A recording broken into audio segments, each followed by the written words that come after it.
والأرض وجعل الظلمات والنور ثم الذين كفروا بربهم يعدلون صدق اللہ العظیم۔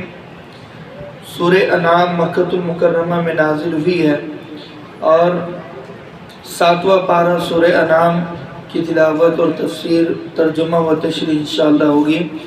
شروع اللہ کے نام سے جو بے حد مہربان اور انتہائی رحم کرنے والا ہے۔ تمام تعریفیں اس اللہ کی ہے کہ جس نے آسمانوں کو پیدا کیا اور زمین کو پیدا کیا، اندھیروں کو بنایا اور اجالوں کو بنایا، روشنی کو بنایا۔ یہاں پر یہ جو سورہ انعام ہے مذہب اسلام کے ابتدائی دور میں نازل ہوئی ہے۔ مکۃ المکرمہ میں جب اللہ کے نبی صلی اللہ علیہ وسلم نے اعلان نبوت کیا، اس وقت کی ابتدائی صورتوں میں سے ایک صورت ہے۔ اس میں 3 عقیدے بیان کیے گئے ہیں۔ ایک ہے عقید توحید، دوسرے ہے عقید رسالت، تیسرے ہے عقید آخرت۔ یہ 3 عقیدوں کو بحسن و خوبی قرآن نے اپنے انداز میں بیان کیا ہے۔ کوئی آیت توحید کو بیان کر رہی ہے اور کوئی آیت رسالت کو بیان کر رہی ہے اور کوئی آیت آخرت کو بتا رہی ہے کہ قیامت کس طرح سے آئے گی۔ 3 عقیدوں کو بتایا۔ اور سورہ انعام کی وجہ تسمیہ، یعنی انعام نام کیوں رکھا گیا؟ وجہ یہ ہے کہ مویشیوں کو، جانوروں کو عربی میں انعام کہا جاتا ہے، چوپایوں کو۔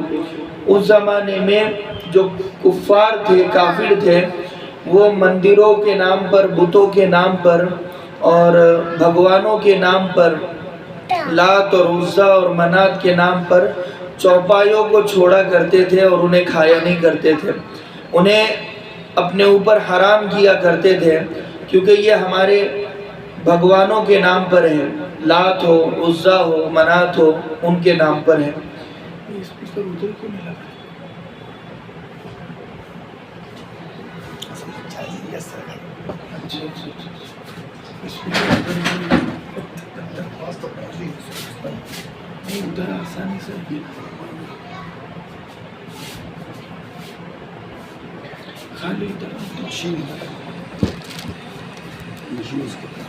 اچھا آرام سے،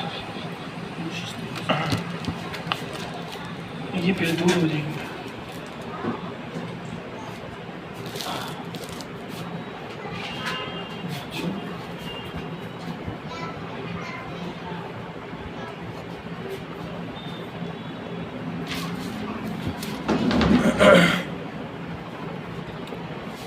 تو لہٰذا اللہ تبارک و تعالی نے عقید توحید، رسالت اور آخرت 3 عقیدوں کو بیان کیا۔ 3 عقیدوں کو بیان کیا اللہ تبارک و تعالی نے۔ اور ایک چیز ہے کہ جو مجوسی ہے، یعنی آگ کی پوجا کرنے والے، تو انہیں آتش پرست بھی کہا جاتا ہے، اور آج کے زمانے میں انہیں پارسی بھی کہا جاتا ہے۔ پارشین جو انگریزی لفظ ہے، انہیں کہا جاتا ہے، جو آگ کی پوجا کرتے ہیں۔ تو یہاں پر ان لوگوں کا یہ عقیدہ تھا کہ خدا 2 ہیں، ایک اچھائی کا خدا اور ایک برائی کا خدا۔ اچھائی کے خدا کا نام انہوں نے یزدہ رکھا تھا اور برائی کے خدا کا نام انہوں نے اہرمن رکھا تھا۔ یزدہ کو وہ کیا یزدہ کو وہ اچھائی کا خدا مانتے تھے اور روشنی کا خدا مانتے تھے اور خوشحالی کا خدا مانتے تھے۔ جو آگ کی پوجا کرنے والے لوگ ہیں، ان کا یہ عقیدہ تھا کہ خدا 2 ہے، ایک اچھائی کا خدا اور ایک برائی کا خدا۔ اچھائی کے خدا کا نام یزدہ انہوں نے رکھا ہوا تھا، جو روشنی کا خدا، اچھائی کا خدا اور جو خیر کا خدا سمجھا جاتا تھا۔ برائی کے خدا کا نام اہرمن انہوں نے رکھا تھا، جو اندھیرے کا خدا تھا اور برائی کا خدا تھا اور شر کا خدا تھا۔ مسلمانوں میں یہ عقیدہ ہے کہ اللہ تبارک و تعالیٰ اچھائی اور برائی دونوں کا مالک خالق اللہ تبارک و تعالیٰ ہے۔ خیر کا پیدا کرنے والا، شر کا پیدا کرنے والا صرف اور صرف ایک اللہ ہے۔ ہاں یہ ضرور ہے کہ شیطان برائی کا ذریعہ ہے، مگر برائی کا خالق نہیں ہے، برائی کو پیدا کرنے والا نہیں ہے۔ برائی کا ذریعہ بن جانا الگ ہے اور برائی کا خالق اور مالک بن جانا الگ ہے۔ اللہ تبارک و تعالیٰ کی ذات میں، صفات میں کوئی بھی دوسرا شریک نہیں ہے، نہ اس کی اچھائیوں میں نہ اس کے برائیوں میں، کہ اللہ تبارک و تعالیٰ ہی شر کا خالق ہے اور خیر کا خالق اور مالک ہے۔ ہمارا یہ ایمان اور عقیدہ ہونا چاہیے۔ تو شیطان تو برائی کا ذریعہ ہے مگر برائی کا خالق ہرگز نہیں ہے۔ تو ان لوگوں کو اللہ تبارک و تعالیٰ نے ان آیتوں میں جواب دیا، تمام تعریف اس اللہ کے لیے جس نے آسمانوں کو پیدا کیا۔ آسمان کی پوجا بھی اس زمانے میں کی جاتی تھی، آسمان کو فلاں دیوی کے نام پر اور زمین کو فلاں دیوی کے نام پر موسوم کیا ہوا تھا، اور اندھیرے کا خدا اہرمن کو سمجھا جاتا تھا اور اجالے کا خدا یزدہ کو سمجھا جاتا تھا۔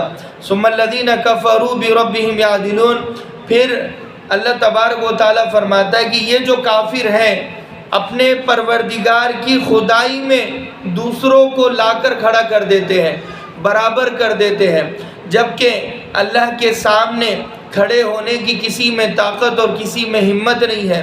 کوئی اللہ کے سامنے ٹک نہیں سکتا، نہ کوئی پتھر کا بنا ہوا، نہ کوئی آگ کا بنا ہوا، نہ جنات نہ شیاطین، کسی مخلوق میں اتنی طاقت اور اتنی ہمت اور اتنی حیثیت نہیں ہے کہ وہ اللہ کے مقابلے میں کھڑا ہو سکے۔ اللہ یہاں پر یعدلون کا جو لفظ ہے، بربہم یعدلون، وہ اپنے پروردگار کے سامنے لا کر کھڑا کر دیتے ہیں اپنے پتھر کے بنے ہوئے خداؤں کو، اور یہ سمجھتے ہیں کہ یہ اللہ کا مقابلہ کریں گے، اور اللہ نے انہیں خدائی تحفے میں دے دی، یا اللہ سے کچھ کام نہیں ہو رہا تھا، اسی لیے یزدہ اور اہرمن اور لات اور عزا اور منات اور حبل کو اللہ تبارک و تعالیٰ نے فلاں کام سونپ دیے کہ بارش کو تم برساؤ اور اچھائی کو تم پھیلاؤ اور برائی کو تم پھیلاؤ، اور جناتوں کا خدا اور شیاطین کا خدا۔ یہ اللہ تبارک و تعالیٰ فرماتا ہے کہ ان کی کمزوری ہے، انہوں نے اللہ اور پروردگار کو سمجھا نہیں ہے۔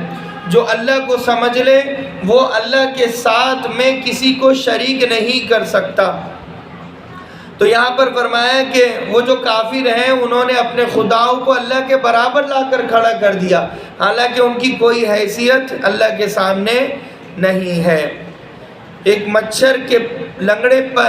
لنگڑے مچھر کے پر کے برابر بھی ان کی حیثیت نہیں ہے، بلکہ اس سے بھی زیادہ گئے گزرے یہ خدا ہے، یہ خود محتاج ہے، یہ خود مخلوق ہے، یہ خالق نہیں بن سکتے، یہ خود معذور ہے، یہ کسی کے عذر کو دور نہیں کر سکتے۔ فرمایا هو الذی خلقکم من طین، اللہ وہ ذات ہے جس نے تمہیں ایک گیلی مٹی سے پیدا کیا، ایک گارے سے پیدا کیا۔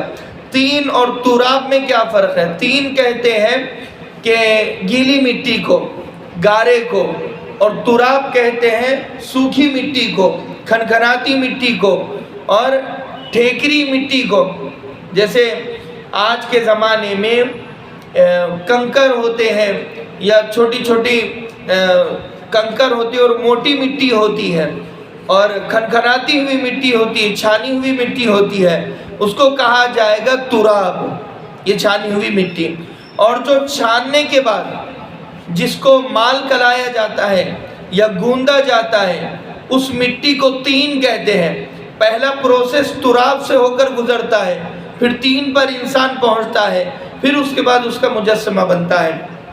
تو یہاں پر اللہ تبارک و تعالیٰ فرماتا ہے ثم قضا اجلا، اللہ تبارک و تعالیٰ نے انسان کو مٹی سے کس طرح پیدا کیا کہ جب بنانے کا ارادہ کیا انسان کا مجسمہ تو حضرت جبریل کو حکم دیا، حضرت جبریل علیہ السلام گئے ہیں اور آپ کے ساتھ کچھ فرشتے بھی گئے ہیں، تو فرشتوں کے ذریعے سے 7 طرح کی مٹی کو جمع کیا، یعنی پوری زمین کے چہرے سے اللہ تبارک و تعالی نے 7 قسم کی مٹی کو فرشتوں کے ذریعے سے اٹھانے لگایا۔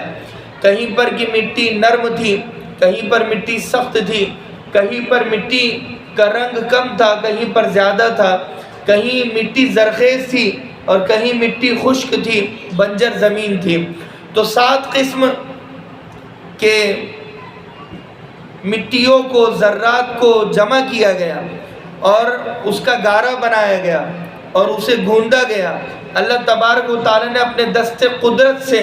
لہٰذا وہ جو گارا تھا تیار کیا ہوا انسان کا، اسے گوند کر اسے چھوڑ دیا۔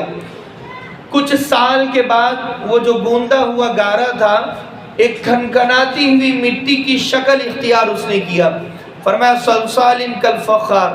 یہاں پر جو لفظ ہے خلقکم من طین، ایک یہ لفظ ہے اور دوسرا لفظ ہے صلصال کالفخار۔ یہ اللہ تبارک و تعالی نے کھنکھناتی ہوئی اور ڈھیکری مٹی سے پیدا کیا، کہ جو سخت مٹی ہوتی ہے، جیسے آٹا ہے، آٹا گیہوں کو ہم پساتے ہیں، بالکل ایسے ہی اللہ تبارک و تعالی نے مٹی کو چھانا اور پسایا۔ اس کے بعد آٹے کو گوندا گیا، یعنی آٹا بنایا گیا، پانی ڈالا گیا اور گوند کر چھوڑ دیا جاتا ہے، پھر روٹی بنائی جاتی ہے۔ بالکل ایسے ہی اللہ تبارک و تعالی نے انسان کا جو آٹا ہے، مٹی کا جو آٹا ہے، اس کو جمع کیا اور اس کو گوندا اپنے دست قدرت سے، اپنی شایان شانوں سے گوندا۔ کس طرح گوندا وہ ہمیں اس میں نہیں پڑھنا ہے، ورنہ ہم یہ اندازہ لگائیں گے جیسے ہم آٹا گوندتے ہیں ایسے ہی اللہ تبارک و تعالی نے اپنے دست قدرت سے گوندا، تو یہ غلط ہے۔ اللہ اپنی شان انسان کی مٹی کو گوندا، تو اور پانی بھی 7 طرح کا اللہ تبارک و تعالی نے اس میں شامل کیا۔ کچھ پانی کڑوا، کچھ میٹھا، کچھ نمکین، کچھ ٹھنڈا، کچھ گرم اور کچھ صاف اور کچھ غلیظ۔ تو اللہ تبارک و تعالی نے 7 طرح کی مٹی میں 7 طرح کا پانی مکس کیا اور گوندا اور گوند کر گارا بنایا، گیلی مٹی بنائی اور آٹا بنا کر رکھا۔ اب جب آٹا بن جاتا ہے اس کے بعد کا پروسیس روٹی ڈالنے کا ہوتا ہے۔ تو اللہ تبارک و تعالی نے ہمیں بنانے سے پہلے، ہم سے مراد حضرت آدم علیہ السلام کو بنانے سے پہلے 40 سال تک اس مجسمے کا جو مٹی کا ہے اور جو اس سے تیار کیا ہوا آٹا ہے اور جو گوندی ہوئی مٹی ہے اس کو رکھا۔ اس کے بعد جب وہ کھنکھناتی ہوئی بن گئی تو پھر اللہ تبارک و تعالی نے آدم کا مجسمہ اس مٹی سے تیار کیا، پھر 40 سال کے بعد اس میں روح پھونکی گئی اور لہذا حضرت آدم علیہ السلام کا وجود عمل میں آیا۔ تو فرمایا ثم قضا اجلا۔ میں یہ مختصر میں بتانے والا تھا لیکن بات لمبی ہو گئی۔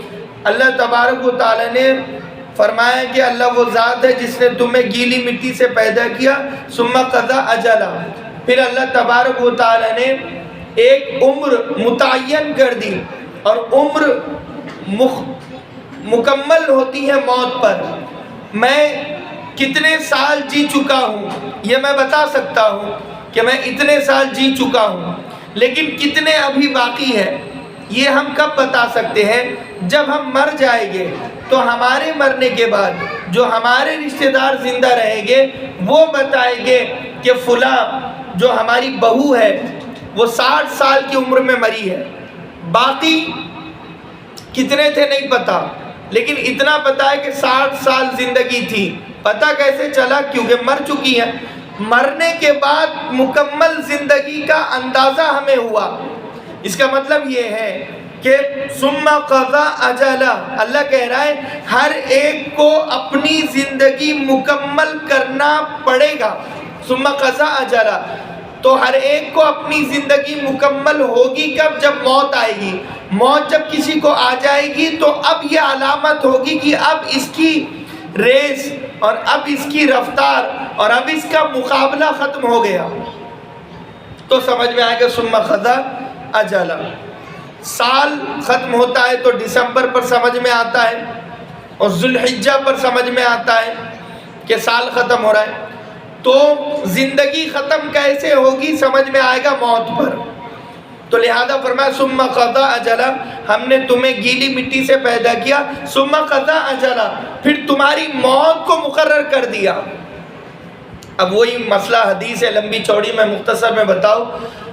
جب بچہ ماں کے پیٹ میں ہوتا ہے اور جب وہ ثم خلقنا النطفة علقة ثم خلقنا المضغة عظاما فكسونا العظام لحما، فرمایا کہ جب ماں غذا کھاتی ہے اس غذا سے اللہ تبارک و تعالی نطفے کو تیار کرتا ہے، اور جب باپ غذا کھاتا ہے باپ کی پشت سے اللہ تبارک و تعالی اس نطفے کے قطرے کو نکالتا ہے، اور ماں اور باپ دونوں کے باہم ملنے سے وہ نطفہ ماں کے پیٹ میں ٹھہرتا ہے۔ اس نطفے کو اللہ تبارک و تعالی فرماتا ہے یہ پہلا ہے، 40 دن تک نطفے کی شکل میں تم تھے، ایک ناپاک قطرے کی شکل میں تم تھے، ایک اسپرم کی شکل میں تم تھے، پھر تمہیں ہم نے گوشت بنایا، 40 دن تک گوشت کی شکل میں رہے، ثم خلقنا المضغة فخلقنا المضغة عظاما، پھر اللہ تبارک و تعالی نے خون کا لوتھڑا بنایا، فکسونا العظام لحما، اور پھر خون اور گوشت کو ملایا اور پھر اس کے اوپر ہڈیاں چڑھائی، پھر اس کے اوپر انسان کو بنایا۔ ماں کے پیٹ میں یہ سب ہو رہا ہے مگر ماں کو پتہ نہیں ہے کہ لڑکا ہے یا لڑکی ہے، صحت یاب ہے یا کس طرح ہے، اندھا ہے، بہرا ہے، لنگڑا ہے، لولا ہے، اندھی ہے، بہری ہے، لنگڑی ہے، لولی ہے، میرے پیٹ میں بچی ہے یا بچہ ہے، یہ ماں کو خود بھی نہیں پتا، صرف بنانے والا اللہ ہے، اللہ ہی کو پتا، اللہ کے علاوہ کسی کو کچھ نہیں پتا۔ تو یہ جو فرشتہ ہے جب 40 دن ایک پانی کی شکل میں ماں کے پیٹ میں ہم تھے، پھر پانی کی شکل کے بعد ہم ایک خون کی شکل میں اور پھر گوشت کی شکل میں آئے، خون کی شکل میں 40 دن اور رہے، پھر گوشت کی شکل میں 40 دن اور رہے، اس طریقے پر 4 مہینے مکمل ہو گئے۔ جب یہ 4 مہینے اب ہمارے مکمل ہو چکے ہیں تو اب اللہ تبارک و تعالیٰ کہتا ہے کہ اب تمہاری تقدیر والے فرشتے کو ہم بھیجیں گے۔ فرشتہ 4 باتیں لکھتا ہے، سب سے پہلے یہ لکھتا ہے کہ اس کی زندگی کتنی ہوگی، 40 سال 50 سال لکھ دی جاتی ہے۔ دوسرا نیک ہوگا بد ہوگا، اچھا ہوگا برا ہوگا لکھ دیا جاتا ہے۔ تیسرا جنتی ہوگا دوزخی ہوگا، یہ بھی لکھ دیا جاتا ہے، بہت بڑی بات ہے، یہ بھی لکھ دیا جاتا ہے۔ اور چوتھی چیز سب سے اہم چیز کہ نیک ہوگا بد ہوگا، اچھا ہوگا برا ہوگا، اور کتنا جیے گا اور کب مرے گا، اور چوتھی چیز لکھی جاتی ہے کس حالت میں دنیا سے رخصت ہوگا، کہاں پر۔ ان اللہ عنده علم الساعہ، اللہ کے پاس کچھ علم ہے، وہ علم اللہ نے کسی کو دیا نہیں ہے، اللہ تبارک و تعالی ہی جانتا ہے کہ بارش کب اور کیسے برسے گی، انسان کب اور کیسے مرے گا، پیدا کہیں پر ہوا مرا کہیں پر، تو یہ علم اللہ ہی کے پاس ہے۔ تو فرمایا ثم قضا اجلا، پھر تمہاری موت کو مقرر کر دیا، وَأَجَلٌ مُّسَمًّى عِندَهُ ثُمَّ أَنْتُمْ تَمْتَرُونَ، پھر موت کے بعد دوبارہ زندہ اٹھائے جانے کو بھی مقرر کر دیا۔ ایک ہے میری موت اور ایک ہے اس کائنات کی موت۔ اللہ یہاں پر کہہ رہا ہے ثم قضا اجلا۔ اگر آپ سورہ انعام آیت نمبر 2 کو اگر دیکھیں گے تو بات سمجھ میں آئے گی، ثم قضا اجلا میں ہماری موت ہے، ہر ایک کی موت ہے، میرا مرنا ہے، آپ کا مرنا ہے، ہمارے ماں باپ کا مرنا ہے، ہمارے بڑوں کا مرنا، چھوٹوں کا مرنا، شادی شدہ کا مرنا، غیر شادی شدہ کا مرنا، پھر اس کے بعد وہ اجل مسمى میں کائنات کا مرنا، یہ آسمان کی موت، زمین کی موت، سورج کی موت، ستاروں کی موت، سیاروں کی موت، کہکشاؤں کی موت، مرغزاروں کی موت، گہرائیوں کی موت، گیرائیوں کی موت، اچھائیوں کی موت، ہر ایک کو مرنا ہے۔ وہ اجل مسمى عندہ، ہر ایک کب مرے گا، کیسے مرے گا، اس کا علم تمہارے پروردگار کو ہی ہے۔ آسمان کو تم دیکھ رہے ہو کہ صحیح سلامت ہے، یہ آسمان ٹوٹے گا، ٹوٹ کر زمین پر گرے گا، کیسے ٹوٹے گا، کیسے گرے گا، صرف اللہ ہی کو پتا۔ یہ زمین بچھی ہوئی نظر ہمیں آتی ہے، زمین کو توڑے گا، اذا دکت الارض دکن دکا، تو یہ زمین ٹکڑے ٹکڑے ہوگی، چیخے گی، چلائے گی۔ یہ زمین ٹکڑے کیسے ہوگی، کیسے چیخے گی، کیسے چلائے گی، یہ اللہ ہی کو پتا۔ زمین کے نیچے سے آگ کا نکلنا اور آگ کا پھیلنا، شہروں کو جلانا، سمندروں کو جلانا، انسانوں کو جلانا، نباتات کو جلانا، جمادات کو جلانا، اللہ تبارک و تعالیٰ کہہ رہا ہے یہ سب کیسے ہوگا اللہ ہی کو پتا۔ مجھے اور آپ کو اس لیے پتا ہے تھوڑا بہت کہ قرآن میں ذکر آیا ہے، کس طریقے پر ذکر آیا ہے کہ اذا السماء انفطرت واذا الكواكب انتثرت، جب آسمان کو توڑا مروڑا جائے گا اور جب ستاروں کو بے نور کیا جائے گا، جب سورج کو بے نور کیا جائے گا، چاند کو بے نور کیا جائے گا، واجل مسمى، یہ ہے کائنات کی موت۔ اللہ تبارک و تعالیٰ کہہ رہا ہے جب یہ سب مر جائیں گے تو تمہیں ہم قبروں سے زندہ اٹھائیں گے۔ کچھ لوگ پتنگوں کی شکل میں قبر سے اٹھیں گے، کچھ لوگ چونٹیوں کی شکل میں قبر سے اٹھیں گے۔ یہ وہ عورتیں، یہ وہ مرد ہوگے جو غرور، تکبر اور گھمنڈ کیا کرتے تھے، اپنی دولت پر گھمنڈ کیا، اپنی خوبصورتی پر گھمنڈ کیا، اپنی صحت پر گھمنڈ کیا، اپنی نیکیوں پر گھمنڈ کیا، اپنے رمضان پر گھمنڈ کیا۔ کسی بھی طریقے کا غرور اور تکبر اور گھمنڈ اللہ رب العزت کو پسند نہیں ہے۔ الکبریاء ردائی فمن نازعت قسمت، میرے بندے تکبر میری چادر ہے، اگر تو میری چادر کو کھینچنے کی کوشش کرے گا تو میں تجھے توڑ دوں گا، تیری خوشیوں کو توڑ دوں گا۔ ومن اعرض عن ذکری فإن له معیشۃ ضنکا ونحشره یوم القیامۃ اعمی، اگر تم رمضان سے منہ موڑو گے، قرآن سے منہ موڑو گے، اچھائی سے منہ موڑو گے، اسلام کی تعلیمات سے منہ موڑو گے، نبی کی سیرت سے منہ موڑو گے، فاطمہ کی سیرت سے منہ موڑو گے، حضرت عائشہ رضی اللہ عنہا کی سیرت سے منہ موڑو گے تو سمجھ لینا تمہاری زندگی کو ہم تنگ کر رہے ہیں۔ ومن اعرض عن ذکری فإن له معیشۃ ضنکا، یہ دھمکی نہیں ہے، یہ اللہ تبارک و تعالیٰ کا فیصلہ ہے۔ جو بندی بے پردہ ہو جائے گی اب وہ خوش کبھی نہیں رہ سکے گی، جو بندی بے نمازی بن جائے گی اب وہ خوش رہ کر ہمیں بتا دے، جو بندی روزے توڑ دے گی، چھوڑ دے گی، اب وہ خوش رہ کر ہمیں بتا دے، جو بندی شادی کو اسلامی تعلیمات کے خلاف کرے گی اب وہ بندی اور بندہ ہمیں خوش رہ کر بتا دے، چاہے وہ عالم ہو، حافظ ہو، محدث ہو، مفسر ہو یا مفتی ہو یا پھر ڈاکٹر ہو، انجینئر ہو، پروفیسر ہو، لیکچرر ہو، کوئی بھی ہو، ہر ایک کی خوشی کا تعلق اللہ سے ہے، ہر ایک کی غم کا تعلق اللہ سے ہے۔ اگر اللہ کو حاصل کیا، اگر اللہ کو راضی کیا تو تم منصب پر قائم ہو، ورنہ تم ایک جانور سے بدتر زندگی تم گزار رہے ہو۔ تو فرمایا وَأَجَلٌ مُّسَمًّى عِندَهُ، اور وہ علم بھی اللہ کے پاس ہے کہ کائنات کی موت کو موت کیسے ہم دیں گے۔ اس دن کو بھی یاد رکھنا جس دن موت کو بھی موت آ جائے گی۔ ثُمَّ أَنْتُمْ تَمْتَرُونَ، پھر بھی تم شک میں پڑے ہوئے ہو۔ یہ کافر اور یہ فاسق اور یہ فاجر اور یہ غیر مسلم اور یہ یہودی اور عیسائی یہ شک کرتے ہیں اللہ کے معاملے میں کہ ہمیں شک ہے کہ اللہ ہی پروردگار ہے، ہمیں شک ہے کہ اللہ نے آسمان کو اٹھایا، ہمیں شک ہے کہ اللہ نے زمین کو بچھایا۔ انہیں تو بیسک ہی ان کا غلط ہے۔ یہ تو سمجھ رہے ہیں، عیسائی سمجھ رہے ہیں زمین کو بچھانے والا عیسیٰ مسیح ہے، آسمان کو اٹھانے والا عیسیٰ مسیح ہے، ہمیں خوشحالی دینے والا عیسیٰ مسیح ہے، اور ہمارا مشکل کشا عیسیٰ مسیح ہے، اور ہمارا حاجت روا عیسیٰ مسیح ہے۔ ان کا تو علم غلط ہو گیا، اب علم صحیح ہوگا تو پھر عمل صحیح ہوگا۔ ان کی جنت کا فاصلہ، جنت کا سفر بہت دور ہے، اللہ ان سب کو ہدایت دے۔ غیر مسلم سمجھ رہا ہے یہ پتھر نے زمین کو بچھایا، اس بھگوان نے آسمان کو اٹھایا، اور اس بھگوان نے ہمیں خوشیاں دی ہے، اس بھگوان نے ہمیں بنایا، اس بھگوان نے سورگ بنایا، اس بھگوان نے نرک بنایا، اس کا تو علم ہی غلط ہو گیا، جب اس کا علم صحیح ہوگا تو پھر یہ عمل کرے گا، پھر سورگ میں جائے گا۔ اللہ انہیں ہدایت دے، رحم کرے۔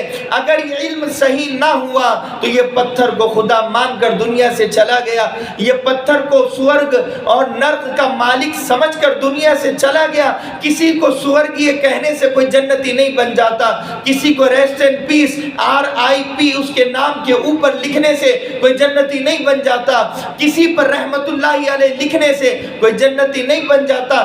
جنتی بننے کے لیے اپنے آپ کو کھپانا پڑتا ہے، اپنے آپ کو لگانا پڑتا ہے، قربانی دینی پڑتی ہے، اپنے جان کی، اپنے مال کی، عزت و آبرو کی، خاندان کی، بیوی اور بچوں کی۔